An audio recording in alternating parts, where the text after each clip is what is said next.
We're going to get the wall done anyway. Mexico, I don't want to cause a problem. I don't want to cause. But in the end, Mexico's going to pay for the wall. I'm just telling you. All right? I don't want to cause any problem. But in the end, Mexico's paying for the wall. They make all of this money, and they do absolutely nothing to stop people from going through Mexico, from Honduras and all these other countries, the caravan, all of this stuff. They do nothing to help us. Nothing. They're going to pay for the wall, and they're going to enjoy it, okay? They're going to enjoy it. They do nothing for us. So if you want strong borders, and if you want not only that, we have to do something with the lottery. We have to do something with chain migration. We have a guy in New York a year ago. He ran over and killed 8 people, right? 8 people. And nobody ever talks about the people that were injured. Did you ever notice? They say 8 people were died. Well, about 12 are just horribly injured. They lose an arm, they lose a leg. These are people that are running alongside of the Hudson River, which I know so well. And they're running. And this maniac takes his car, he's driving fast, he goes, he knocks off as many people as he can. 8 people killed, many people badly injured, missing a leg, missing an arm. Can you imagine? These are people different from me in the sense that they want to run. I don't want to run. They want to run. And they go and they work hard and they want to look good. And they come home because of this maniac and others like him. Look at what's going on all over the world. Look at what's going on. Look at what's happening to Europe. So they go and they take this man, right? And he got here and he's got 22 people that came in. His mother, his father, his grandmother, his uncle, his brother, his sister. You got 22 people come in for this one guy. That's called chain migration. 22 people. And then, of course, you have the wonderful lottery system that was started by Chuck Schumer, or sometimes referred to as Crying Chuck Schumer, right? Crying. Oh, he's so. I know him for so many years. I know him from New York so long. Crying Chuck. Remember, he was crying. He was so sad. He got up, he was crying. He was working those tears. He was trying so hard. He was trying so hard that actually they weren't tears. It was sweat. He was working. So Crying Chuck wanted to have a lottery system. They give it a lottery. You pick people. Now, let me ask you. So these countries that are sending people in, do you think they're sending us their finest? You think they're sending us? So we get the lottery. So they put names and we pick the names and they come in. And then we wonder why we have problems. We're not going to be a stupid country anymore. We've stopped it. We're not going to be. Welcome back. You're watching Fox and Friends. First, President Trump taking aim at Democrats during a fiery Nashville rally. The fact is, the Democrats are lousy politicians, and of course, the MS-13 lover, Nancy Pelosi. If you want your communities to be safe, then you must go out and get the Democrats the hell out of office. You won't have a Second Amendment if the Democrats take over.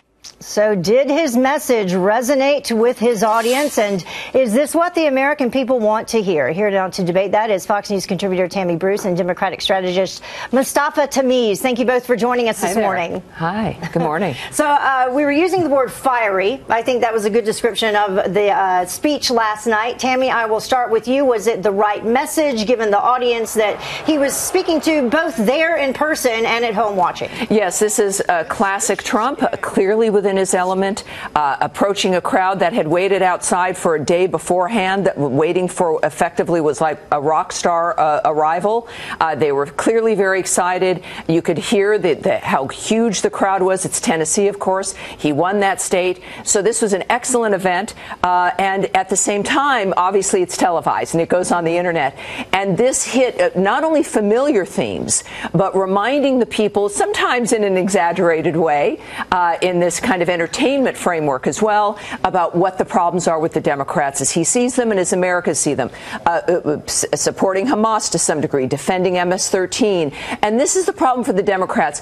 Whether they believe what they say or not, they can't support anything the president says. So they're pushed into a position of absurdity on some of the issues, and he's pointing that out. Yeah, let me get Mustafa in here. So Mustafa, obviously he went hard after Nancy Pelosi. He talked about the Second Amendment. He talked about building the wall with our own big hands, amongst a lot of other things. In this particular race, the primary is coming up on August 2nd. We have Marsha Blackburn paired up against a former governor there in Tennessee, Phil Bredesen. And as we mentioned, President Trump won that state by more than 60% back in 2016. So is it in play for Republicans? Well, look, President Trump enjoys the rally. I agree with Tammy. He's a rock star with his base. He does exaggerate. But he's more comfortable being entertainer-in-chief than sometimes being commander-in-chief.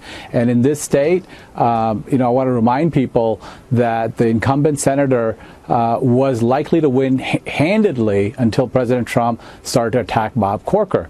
And now this state is in play. And for those people that believe that this is a solid Republican state, I want to remind them this is a state that sent Al Gore to the Senate before he became the vice president. So now this critical Republican state is in play because the president attacked Bob Corker, a Republican senator. And since the president has been elected to office, 50 Republicans have lost their jobs. And so come November, Republicans may not be laughing like they were at this rally tonight. Well, what we've noticed, though, too, is not just with the generic congressional ballot where those numbers have been shrinking, so has Bredesen's lead. So Blackburn is now certainly within the margin of error. Those numbers have shrunk. We've seen the president's approval ratings, of course, stay steady between 49 to 51%.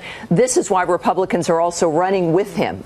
So we're seeing these numbers shift as the tax cuts had an impact on people, his success to some degree, of course, with North Korea, people seeing, of course, the striking against ISIS and that success. They're seeing a commander-in-chief, I have to disagree with my friend there opposite the aisle, that not only on foreign policy, but domestic policy, tax cuts, the issue still of immigration. She will benefit from that, as will, I think, other GOP candidates, even in states that Trump did not win or did not win by as much of a margin. It's interesting that you bring up, the issues that he's talked about, because to be fair, Mustafa, we always hear from Republican pundits, they talk about, Democrats can't just run against the president.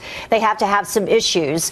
So even though in the speech last night we did hear President Trump going specifically and personally after several Democrats, he also talked about the issues that are important to people and offering alternatives in terms of the economy, which is always, the number one issue for people.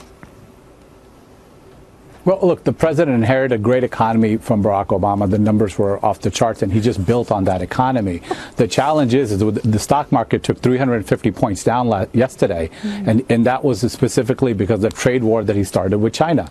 So the president has to focus on the upcoming negotiations that he has with North Korea, rather than being at rallies and just enjoying the applause lines. He is not the entertainer-in-chief as much as he wants to be. He's the commander-in-chief, and his first job is to keep us safe and negotiating with North Korea, and he's got to study for that, because he himself talks about that he doesn't like, studying the daily presidential briefs, which every president before him has done. Good try, Mustafa. Well, I think that with the president's doing so well, it's only $3 trillion that the stock market's infused into the economy. All right, that's how good things are. We also have a $1 trillion deficit because of the president. Well, we have to wrap it up on that. But this summit with North Korea is huge, and I'm so excited. I can't wait to see what happens today. Tammy Bruce, Mustafa Tamiz, thank you. All right, President Trump firing up the crowd in Nashville last night. So what were the top moments, and how did Americans react? Let's ask President president and partner with Ms. Lansky and Partners, Lee Carter, what the dials had to say. Good morning to you, Lee. Great to be here. All right, let's get right to it now and start with President Trump saying that he's the only politician to get things done. I'm the only politician that produced more than I said I was going to produce, and we're only 1.5 years in. What do you think? So you can see there, this wasn't the best night for the president. You could see Republicans gave this a C+, independents a D, and Democrats even gave this an F. What they said is, we're used to his bravado. They're used to him touting himself, but they like it when he's touting more specifics, not just in general, I'm the only one, I'm the best one. Maybe not himself, more specifics of what they're getting done, perhaps? Is exactly that what you're saying? right. Yes. Okay, interesting. So let's go ahead and move on to this next topic, which is President Trump actually had a message for Congressman Marsha Blackburn's Democratic opponent in Tennessee. Listen. You have to vote Republican in November. You see what's happening with the Democrats. So Marsha's very liberal Democrat opponent, Phil Bredesen. I never heard of this guy. Who is he? Who is he? He's an absolute, total tool of Chuck Schumer. He's a tool of Chuck Schumer and, of course, the MS-13 lover, Nancy Pelosi. What do people say? So you can see the Republicans gave this a B, independents a D, Democrats an F. While Trump is a master of defining his opponents, you can remember low energy Jeb, little Marco, crooked Hillary. This one didn't necessarily work as well, and I think he's going to have to do more work to define the opposition as he's going into the campaign season, as he's definitely out there rallying as we're going into the midterms. Well, you know, I think most people would like, but we'll see after we play this sound and you can tell us, but I would think that most people would like to hear him say we're going to be a better country. Let's listen. We're not going to be a stupid country anymore. We've stopped it. We're not going to be. And you can say what you want, but I think border security and security general is a great issue for the Republican Party. I think it's a great issue, not a bad issue. What do people think of the word stupid? Not so much. While Republicans gave this an A-, independents only gave it a C, Democrats an F. Really important to look at those independents because they're going to be critical in the midterms. And it seems like the president is losing a little bit of support. Everyone across the board said, we weren't stupid necessarily, but maybe we need to be smarter. And a lot of people did agree when he was talking about border security. Interesting. Okay. And he also says that we will make America wealthy, strong, safe, and great again. Let's listen to that one. We are Americans, and our hearts bleed red, white, and blue. We will never give in.